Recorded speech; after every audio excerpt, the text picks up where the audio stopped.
നമസ്തേ. ഇന്ന് രാമോദന്തത്തിലത്തെ ഒരു ശ്ലോകമാണ് കൊണ്ടുവന്നിരിക്കുന്നത്.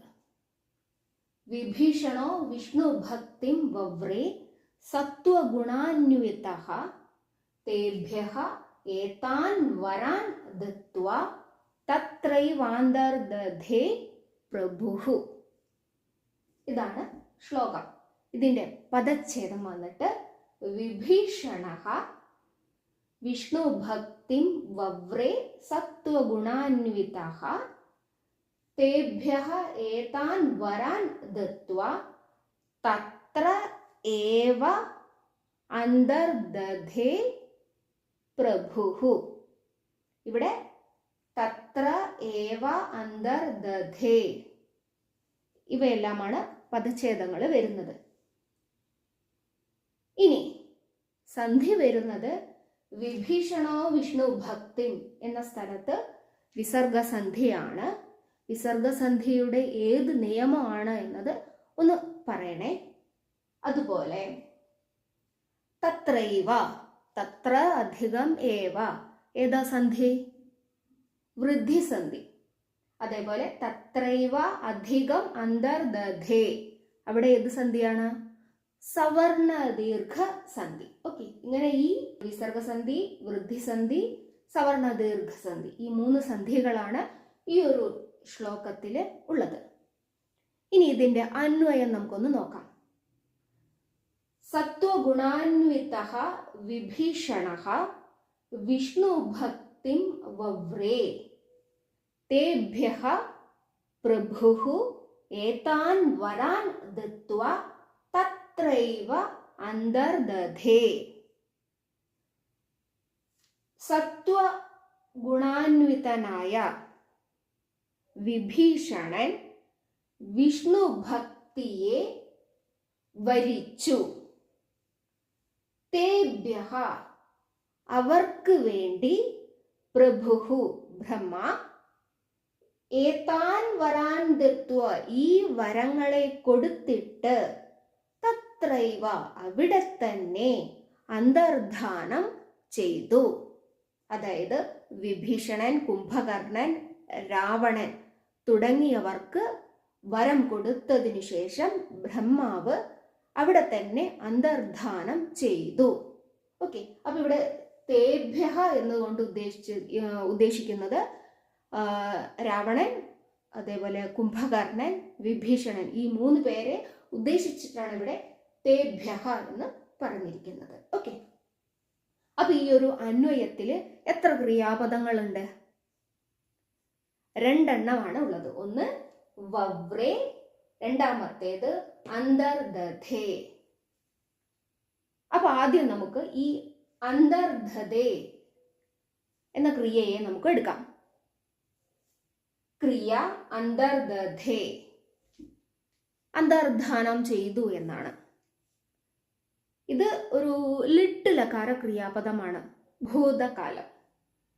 അപ്പൊ ചോദ്യം, കഹ അന്തർദധേ, ആരാണ് അന്തർധാനം ചെയ്തത്? പ്രഭുഃ ബ്രഹ്മ. പ്രഭുഃ കുത്ര അന്തർദധേ, ബ്രഹ്മ എവിടെയാണ് അന്തർധാനം ചെയ്തത്? എവിടെയാണ്? തത്രൈവ അവിടെ തന്നെ. കിം കൃത്വാ പ്രഭുഃ അന്തർദധേ ദത്വാ, എന്ത് ചെയ്തിട്ടാണ് പ്രഭു അന്തർധാനം ചെയ്തത്? എന്ത് ചെയ്തിട്ടാണ്? കൊടുത്തിട്ട്. കാൻ ദത്വാ പ്രഭുഃ അന്തർദധേ, എന്ത് കൊടുത്തിട്ടാണ് പ്രഭു അന്തർധാനം ചെയ്തത്? എന്ത് കൊടുത്തിട്ടാണ്? വരാൻ, വരങ്ങളെ. കീദൃശാൻ വരാൻ ദത്വാ, എങ്ങനെയുള്ള വരങ്ങളെ കൊടുത്തിട്ടാണ് പ്രഭു അന്തർധാനം ചെയ്തത്? ഉത്തരം എന്താണ്? ഏതാൻ, ഇങ്ങനെയുള്ള.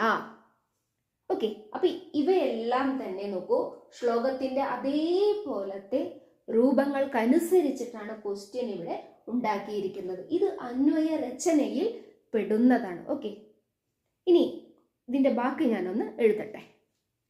ഇനി കേഭ്യഃ ഏതാൻ വരാൻ ദത്വാ പ്രഭുഃ അന്തർദധേ, ആർക്ക് വേണ്ടിയിട്ടാണ് ഈ വരങ്ങളെല്ലാം കൊടുത്തിട്ട് പ്രഭു അന്തർധാനം ചെയ്തത്?